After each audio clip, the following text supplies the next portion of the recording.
Bom dia a todos, né? Cadê o Igor? Tá aí, né? Tá. Vejam bem, eu vou falar rapidamente sobre a maçonaria, suas origens, né? Depois apresento o venerável. A maçonaria, ela é muito antiga e ela vem das corporações de ofício da Idade Média, a sua origem mais próxima. E a partir do século XVII, filósofos, pensadores, né, entraram na maçonaria. A dar algum exemplo, Francis Bacon, Isaac Newton. E ela herdou a tradição esotérica da Idade Média e toda uma filosofia ligada ao pensamento iluminista do século XVIII. Né? Daí o envolvimento dos maçons nos movimentos de independência na América, né? Nas chamadas revoluções liberais na Europa, que construíram o Estado democrático de direito que existe hoje, os Estados Unidos, país que tem uma origem fundada por maçons, e no Brasil também a independência teve maçons como José Bonifácio. Então isso apenas para introduzir, né? E a maçonaria sofreu muitos ataques no passado da igreja, de vários organismos, e daí ela sempre se manteve muito discreta, né? Mas hoje ela está com uma abertura muito maior, daí vocês vão poder conhecer um templo maçônico e conhecer a maçonaria. E a importância que a nossa amiga aqui, Gorete, traz a essa visita é que essa loja é muito antiga. Ela é de 1872 e o templo é de 1902, né, que foi construído isso aqui. Então, dentro de um circuito turístico como o que ela faz, passa pela Praça Batista Campos, aí já passou outras vezes pelo Cemitério da Soledade, né, tudo isso, ela sempre pede para visitar essa loja aqui no circuito da Batista Campos, como tem outras no circuito da Campina, né, uma questão apenas de fazer contato. Então é isso, nós estamos abertos para a visitação, só que dentro do templo tem muita coisa, então nós vamos entrar em grupos de 10, né, aí sai e entra outro, que não dá para entrar muita gente. Né? E o Igor, na maçonaria, a cada 2 anos há uma eleição entre os membros da loja, que escolhem o chamado Venerável Mestre, que vai comandar a loja naqueles 2 meses, que é uma tradição que vem das corporações da Idade Média. O mestre, os aprendizes, né, que estavam ligados às construções medievais, tudo isso.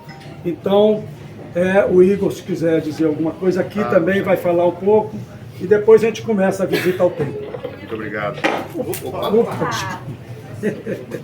Ficar próximo aí dos falantes. Bom dia a todos. Bom dia. Eu sou o venerável mestre aqui da loja Renascença número 3.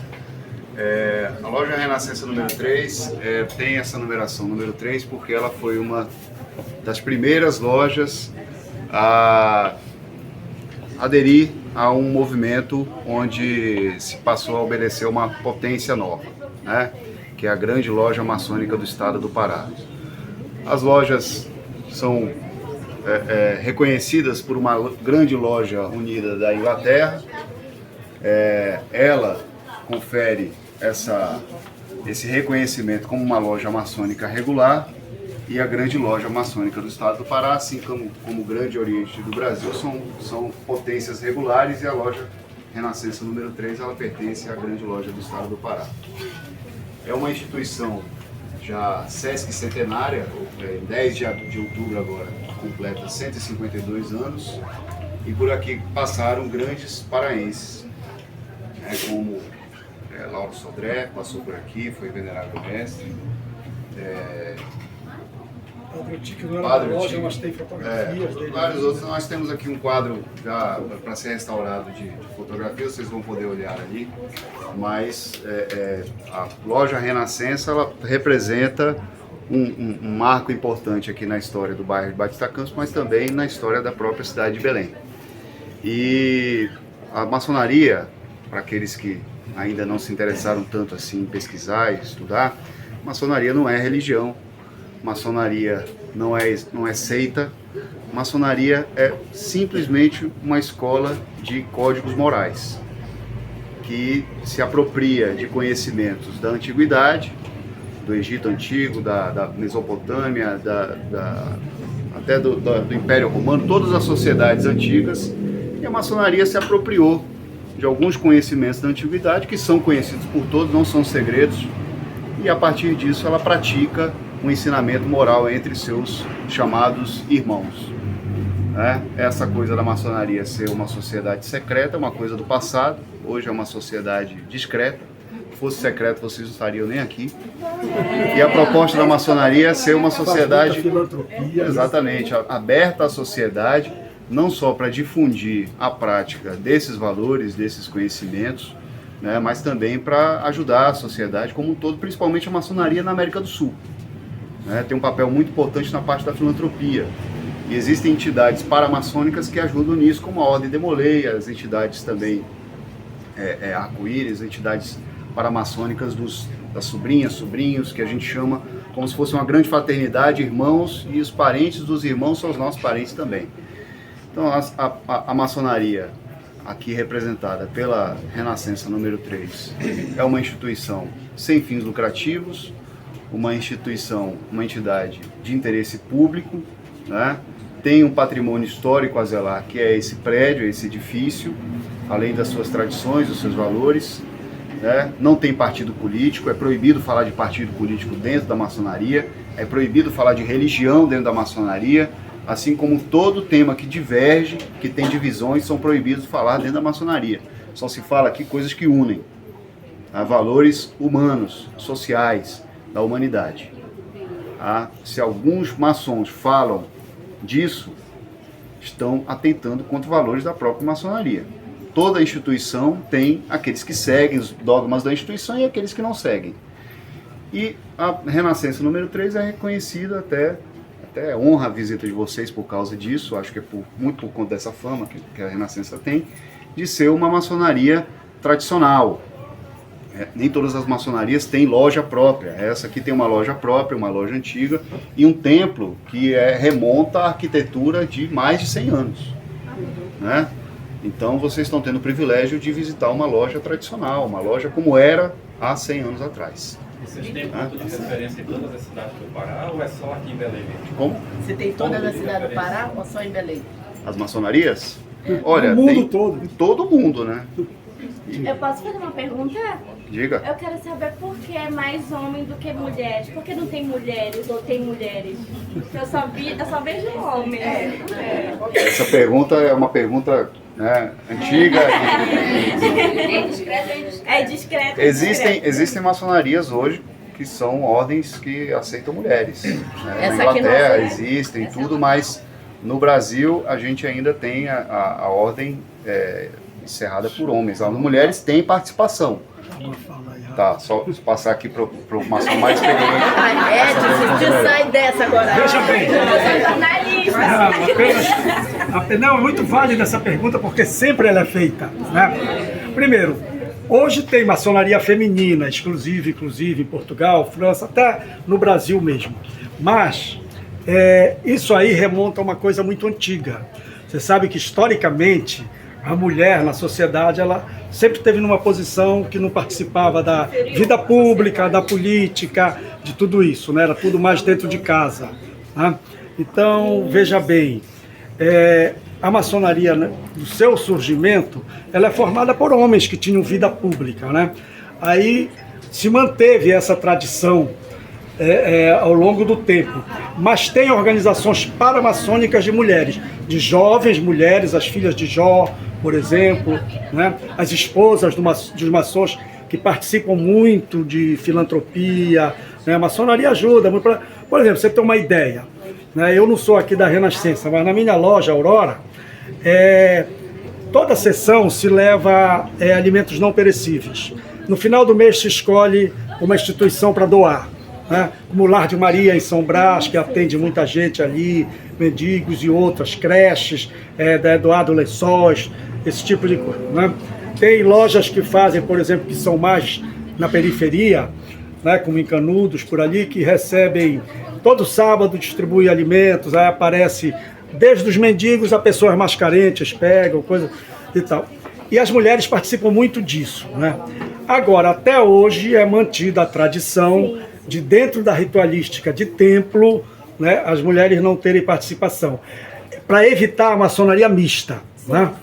Agora, maçonaria feminina já existe, já se forma e tal. Então tem todos esses aspectos aí que influenciaram nessa história de algo que vem de muito tempo. Ele falou nos romanos, os colégios Fabrorum romanos eram os que formavam os arquitetos das construções romanas. Até hoje você circula pela Europa, as estradas romanas estão lá, passando carros, caminhos, de Roma. Tudo isso está na base da maçonaria. Maçom é pedreiro, franco-maçom é pedreiro livre, ou Freemason em inglês, pedreiro livre, né? Aí é uma história mais longa. Por que isso? Eles eram construtores, eles tinham liberdade de circular no mundo medieval, né? E naquela época que não tinha identidade, daí sinais, toques que os maçons se comunicam. Sim. Mas aí já não é para colocar isso aqui. Tá, obrigada. Mas então é isso aí. Não sei se o Igor quer falar mais alguma coisa. Tem alguma atividade que seja pública da maçonaria? Qualquer, ela tem uma pergunta. Tem alguma atividade pública que qualquer pessoa possa participar? Sim. Sim. Diga. Eu queria saber por que as sedes são chamadas de lojas. Tá, duas coisas. Primeiro, aqui dentro do templo se faz às vezes palestras, né, nas várias lojas abertas ao público, né? Por exemplo, a nossa colega Jussara Berengue, lá do Instituto Histórico, fez uma palestra na loja Aurora, né, sobre patrimônio histórico, tudo isso, inclusive o patrimônio histórico dos templos maçônicos. Aberta a todo mundo que quisesse ir, não tem problema, mulheres, tudo. Então essas atividades são abertas. Agora a loja também vem da tradição. Os maçons, quando começaram a se reunir já na maçonaria moderna, contemporânea, a partir do século XVII para cá, e em XVIII se consolida, no século XVIII, eles se reuniam em lojas, né? Por quê? Foram entrando naquelas corporações antigas que vão ser a base da maçonaria, vão entrar não só filósofos, pensadores, mas também comerciantes, e aí se reuniam em lojas. Aí começou essa tradição, olha, vamos reunir na loja, na loja. E é como ele falou, não é religião, não é seita, não é nada disso.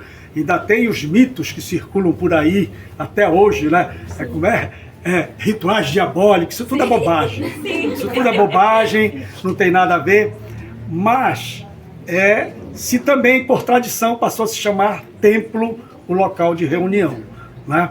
Mas aqui, porque a maçonaria tem todos os seus códigos também, né? Então aqui nós estamos numa área aberta, vocês vão ver, tem um salão de banquetes aí, muito bonito, né? E a maçonaria também tem a tradição de, quando há recepção de novos membros, tudo, aí no final vem um banquete, em que as esposas são convidadas, vêm, participam, tudo isso, né? Então é isso aí. Eu posso fazer mais uma pergunta? Pode. É que eu sou jornalista. Pode, estamos matando a curiosidade. Como é que a pessoa se torna um maçom? Eu quero saber isso. Olha, aí não é fácil não é tão fácil. Né? Você é avaliado, né? Avaliado pela loja, são tomadas informações, são requeridos documentos de justiça, para evitar aquela malandragem, o camarada que depois faz coisas por aí e queima a maçonaria. E mesmo assim isso não evita. Como ele falou aqui, o Igor, toda instituição é formada por seres humanos, e os seres humanos têm suas qualidades e defeitos, uns mais, outros menos. A maçonaria procura aperfeiçoar esse cidadão, né? Daí ele falou dos códigos morais, da retidão que é aplicada, e inclusive para entrar na maçonaria a esposa tem que ser consultada, né? Se ela não concorda, a maçonaria disse, olha, isso vai criar problema na sua casa e tal, brigar a família, nós não queremos isso. Então, me desculpe, mas... Mesmo no caso da esposa ser falecida... Como é que a falecida vai interferir? Só se for uma outra, né? Tá bom, obrigada. Ó, a gente, palmas aqui, né? Olha, a ideia é o seguinte, Nós vivemos num código moral. como lá no templo só pode entrar 10, o que vai fazer? Não vai ter explicação lá no templo, que não dá. Então, a ideia é só, entra, faz o percurso e sai. Então tem 2 monitores ali, o Jonathan, ó, a Magali, tá? Então o Jonathan vai controlando, 10 entram, Aí vai saindo, é só passar, não é pra ficar lá, ok? Só circular. Peraí, deixa o Edson ir pra frente. Vamos controlar a entrada de Tá? 10 a 10. Tem lá o controle, mas não é explicação, Edson, lá dentro, senão não vai dar tempo, tá? É só para circular, entra e sai, porque não temos tempo com todo esse grupo. Isso. Lá dentro é tudo simbólico. Entra e sai, gente, senão a gente não tem condição, não tem condição de continuar o roteiro, tá bom?